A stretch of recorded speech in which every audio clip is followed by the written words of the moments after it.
Impact Family, impacting the world through healthy family.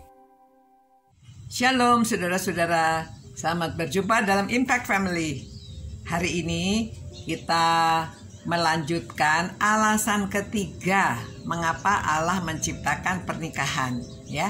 Yang pertama untuk koneksi antara pria dan wanita, laki dan perempuan. Yang kedua adalah untuk multiplikasi, ya, bangsa-bangsa. Yang ketiga adalah untuk melindungi anak. Jadi ada perlindungan bagi anak, ya. Memang menurut penelitian, kebanyakan anak yang tanpa orang tua itu dia di sekolahnya gagal, ya. Dan juga dia karena kehidupannya sulit, karena kehidupannya dia lihat orang lain ada orang tuanya, lalu dia nggak ada orang tuanya, kecenderungannya ada keinginan, aduh dia ingin mati saja gitu ya. Nah, ini semuanya memang kalau belum diperkenalkan kepada Tuhan, ya. Lalu kecenderungannya mereka tidak tahu jalan keluar, nggak tahu jalan keluar. Memang tidak semua demikian. Ada orang anak yatim piatu tapi mereka bisa sukses dalam kehidupan. Nah, ini tergantung bimbingannya, siapa yang membimbing mereka. Jadi saudara-saudara, ini kecenderungan, ya. Jadi kalau dalam Amsal 14:26 dikatakan demikian, dalam takut akan Tuhan ada ketentraman yang besar, bahkan ada perlindungan bagi anak-anaknya. Ya, ini bagi anak-anaknya. Jadi untuk anak-anak itu kalau di dalam keluarga yang takut akan Tuhan, mereka lebih dilindungi. Jadi kita perlu, anak itu perlu dilindungi karena mereka tidak berdaya, apalagi yang baru lahir, ya. Ada orang yang karena kehamilannya tidak diinginkan, habis lahir, aduh saudara, tega-teganya dibungkus, dibuang begitu aja, ya. Ada yang pernah ditemukan masih hidup, tetapi ada yang ya sudah mati, ya, sudah karena dibuang. Ada yang di tempat sampah, ada yang taruh di semak-semak, aduh. Nah saudara, kalau begitu kan tidak terjadi multiplikasi, ya. Dulu di China, mereka karena penduduknya sudah banyak, pada waktu itu sudah 1 miliar. Pada waktu sudah 1 miliar itu dilarang punya anak 2, hanya 1. Sebelumnya boleh 2, ya. Lalu berikutnya hanya 1. Nah, kalau hanya 1, lalu orang Chinese itu kepengennya punya anak laki karena maunya ada keturunan namanya. Jadi kebanyakan mereka ya nggak takut Tuhan, ya. Lalu kalau mengandung anaknya perempuan digugurkan begitu saja. Jadi mereka punya anak laki. Lama-kelamaan mereka kekurangan perempuan, ya. Lalu banyak orang yang mencari istri ke luar negeri. Itu sebabnya entah sampai sekarang ini sudah ada perubahan apa belum.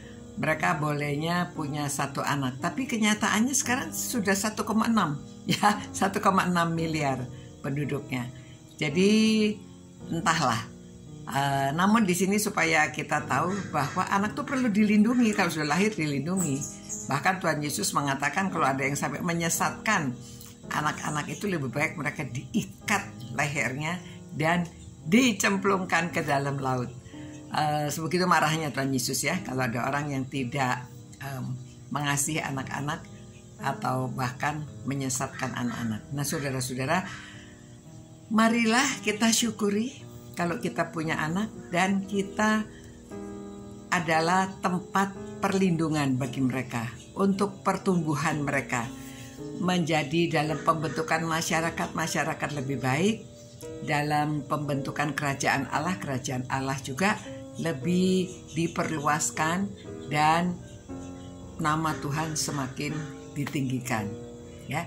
Jadi nanti kita pelajari dalam Amsal pasal 10.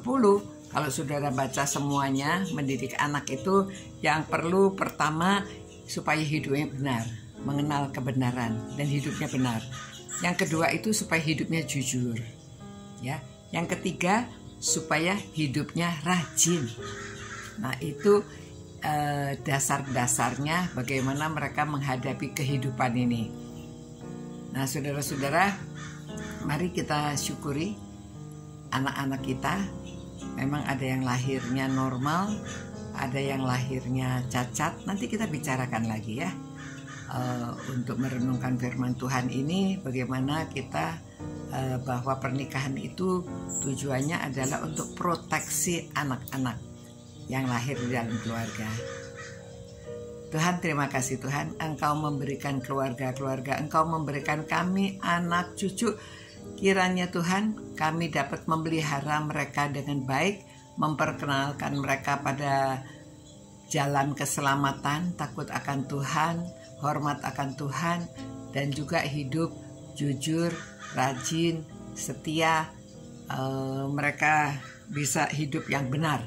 Ya Tuhan, kami serahkan keluarga-keluarga dalam tangan-Mu, supaya dalam keluarga-keluarga ini anak-anak mendapatkan proteksi.